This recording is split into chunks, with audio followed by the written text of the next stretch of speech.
क्या आपने एक ऐसी मशीन देखी है जिससे एक दिन में पूरी बिल्डिंग को बनाया जा सकता है? और क्या आपने ऐसा मशीन देखा है जो पूरे के पूरे घर को सिर्फ 10 मिनट में बना सकता है? अगर नहीं तो आइए इस वीडियो में हम आपको बताने जा रहे हैं कुछ कमाल की कंस्ट्रक्शन मशीन इन्वेंशंस के बारे में, जिनके काम को देखकर आप पूरी तरह से चौंक जाएंगे। तो चलिए बिना किसी देरी के वीडियो शुरू करते हैं। ये है स्कैट सी। इस कमाल की मशीन का इस्तेमाल प्लास्टर को फिनिशिंग देने के लिए किया जाता है। इसमें आगे की तरफ एक सर्कुलर ट्रॉवर लगी है और इसमें पीछे की तरफ एक लंबा सा हैंडल दिया गया है। इसके हैंडल की मदद से इस ट्रॉवर को इजीली प्लास्टर के ऊपर चलाया जा सकता है। इसमें आगे लगी सर्कुलर प्लेट लगातार रोटेट होती रहती है, जिस वजह से प्लास्टर को काफी अच्छी फिनिशिंग मिलती है। और यह मशीन फ्लोर के साथ साथ दीवारों पर भी फिनिशिंग देने का काम करती है। और दीवारों पर फिनिशिंग देते समय इसके ऑपरेटर को अपनी पीठ के ऊपर वाटर टैंक लेकर चलना होता है, क्योंकि दीवारों पर फिनिशिंग के समय पानी की भी इसमें आवश्यकता होती है। ये है रोल ऑल। ये एक कमाल का पेंटिंग ब्रश है। इसका इस्तेमाल राउंड या फिर स्क्वायर ऑब्जेक्ट्स को पेंट करने के लिए किया जाता है। इस ब्रश टूल में 2 ब्रशेस को एक दूसरे के परपेंडिकुलर लगाया गया है, जिस वजह से इस ब्रश टूल की मदद से गोल या फिर स्क्वायर पाइप्स पर काफी आसानी से पेंट किया जा सकता है। और इस ब्रश के पीछे हैंड लगाकर इसकी लेंथ को भी बढ़ाया जा सकता है और ऊंचाई वाली जगह पर भी आसानी से पेंट किया जा सकता है।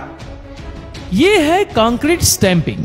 कंक्रीट के फ्लोर या फिर सड़क बनाने के बाद उस पर इन्हीं स्टैंप रोलर द्वारा डिजाइन डाली जाती है। इसमें सबसे पहले कंक्रीट को अच्छी तरह से फिनिश किया जाता है और इस कंक्रीट फ्लोर के ऊपर इस तरह के स्टैंप रोलर को चलाया जाता है। इस स्टैंप रोलर को काफी सावधानी से धीरे धीरे कंक्रीट के ऊपर चलाया जाता है। इस तरह से इस स्टैंप रोलर का प्रिंट कंक्रीट पर आ जाता है। इस तरह की कंक्रीट स्टैंपिंग ज्यादातर वॉकिंग ट्रैक्स के ऊपर की जाती है। ये है वॉलपेपर स्ट्रिपिंग। इस कमाल की मशीन की मदद से दीवार पर लगे पुराने से पुराने पेंट को हटाया जा सकता है। इस मशीन के इस्तेमाल के लिए सबसे पहले इस मशीन में एक स्क्रैपिंग डिस्क लगाकर इस मशीन को दीवार पर चलाया जाता है, जिससे यह डिस्क दीवार के पेंट को खुरेद देती है। अच्छी तरह से खुरेद देने के बाद एक वाटर स्प्रे की मदद से इन खुरेदी गई दीवारों को गीला किया जाता है। जब दीवारें अच्छी तरह से गीली हो जाती है तो फिर इस मशीन में शेविंग ब्लेड लगाकर इसे फिर से दीवारों के ऊपर चलाया जाता है। फिर यह मशीन दीवारों पर लगे पेंट को इजीली हटाती जाती है और गीला होने की वजह से यह पेंट पपड़ी बनकर दीवारों से आसानी से हटते जाता है। इस तरह से यह मशीन दीवारों पर पुराने से पुराने पेंट को काफी आसानी से हटा सकती है। ये है स्पिन स्क्रीट। कंक्रीट की सड़कें तेजी से बनाने के लिए इस तरह के स्पिनिंग रोलर्स का इस्तेमाल किया जाता है। इस तरह के रोलर्स की मदद से टाइम और लेबर दोनों की बचत होती है। सरफेस पर कंक्रीट को डालने के बाद इस रोलर को 2 वर्कर के जरिए दोनों तरफ से पकड़कर चलाया जाता है। बैटरी से चलने वाले इस रोलर में एक वाइब्रेटिंग मोटर लगी है, जो कि रोलर को लगातार वाइब्रेशन के साथ घुमाते रहती है। इस रोलर को दोनों वर्कर अपनी ओर लगातार खींचते रहते हैं और इसमें बीच में खड़े कुछ वर्कर इसमें कंक्रीट को लेवल करते जाते हैं। इस रोलर के नीचे आने वाले कंक्रीट इसके वाइब्रेशन से दबकर एकदम सेट होते जाता है। इस तरह से आजकल काफी तेजी से कंक्रीट की सड़कों का निर्माण किया जा रहा है। ये है रेटल स्टिक। इस तरह के टूल का इस्तेमाल भी कंक्रीट की सड़कें या फिर कंक्रीट के बड़े बड़े फ्लोर बनाने के लिए किया जाता है। ये टूल एक वाइपर की तरह दिखता है और इसमें पीछे की तरफ एक लंबी सी स्टिक लगी होती है, जिसकी मदद से इसे दूर खड़े होकर भी काफी आसानी से ऑपरेट किया जा सकता है। इसमें भी फ्लोर पर कंक्रीट को अच्छे से बराबर कर देने के बाद इस रेटल स्टिक को इसके ऊपर चलाया जाता है। ये भी बैटरी से चलने वाली मशीन है। इसमें भी आगे की तरफ एक बड़ी सी वाइब्रेटिंग मोटर लगाई गई है। जब इस मशीन को कंक्रीट के ऊपर चलाया जाता है तो इसके मोटर के वाइब्रेशन से कंक्रीट प्लेन होकर सेट होते जाता है। इस तरह से इस रेटल स्टिक को इस कंक्रीट के ऊपर 2-3 बार चलाने से ये सरफेस को अच्छी तरह से सेट कर देता है। ये है डिग्गा ट्रेंचर। ये एक ट्रेचिंग मशीन है जो कि सड़क को खोदने का काम करती है।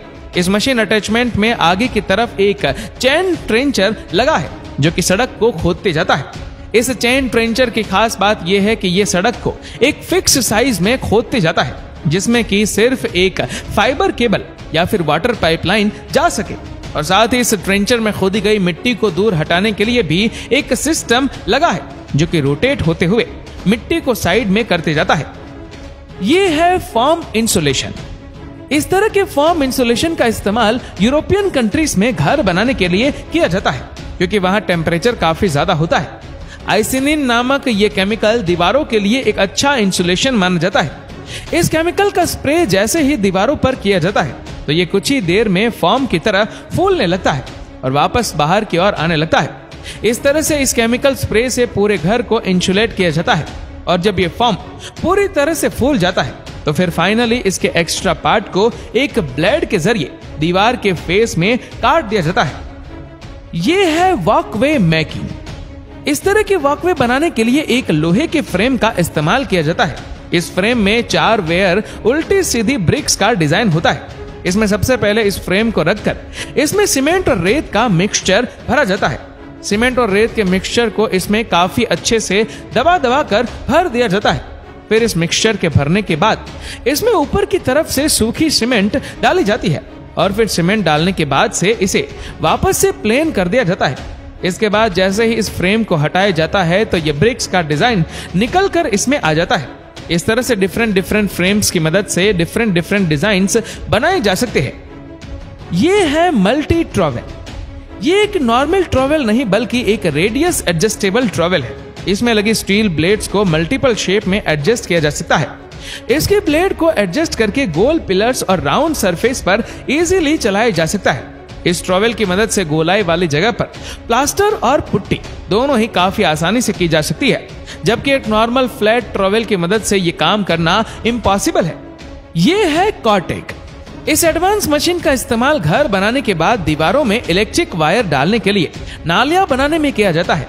इस मशीन को दीवार से लगाकर चलाया जाता है। इस मशीन में अंदर की तरफ शार्प प्लेट्स लगी है जो कि दीवार में आसानी से नालियां बनाती जाती है और दीवार को काटते समय इसमें धूल ना उड़े, इसलिए इस मशीन में नीचे की तरफ एक वेस्ट पाइप दिया गया है जिसमें कि धूल नीचे होकर इसमें से निकल जाती है।